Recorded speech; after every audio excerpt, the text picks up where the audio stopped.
You know those fluffy fleeces, yoga pants, and workout clothes so many of us love to wear?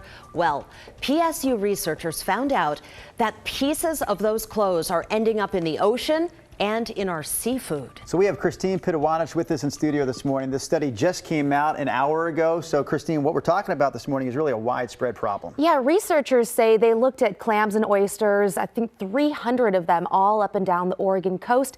And in every single one but two, they found microplastics. Yeah, and these microplastics are basically tiny threads of plastic that come from the clothing we wear. The PSU study found microplastics in about 99% of the shellfish sampled. It also found about 11 microplastic pieces per oyster they looked at and 9 in each clam. And like we said, the idea here that microfibers are coming from our clothing, and that is partly to blame. In fact, a load of laundry can result in as many as 700,000 microfilaments getting into our wastewater, then into the ocean, and then, of course, into animals. Researchers tell us they found animals with microplastics all over, from areas with lots of water flow to other more remote spots. They also discovered seasonal changes. So we saw more microplastics in oysters, for example, in the spring than in the summer.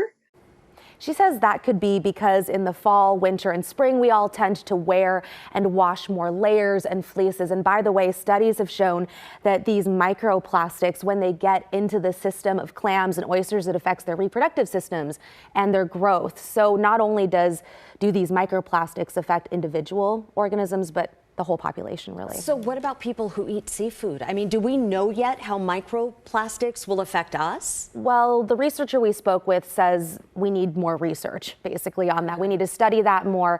The big takeaway, though, is not to stop eating seafood altogether, because the truth is microplastics have been found in beer, in our drinking water, in salt.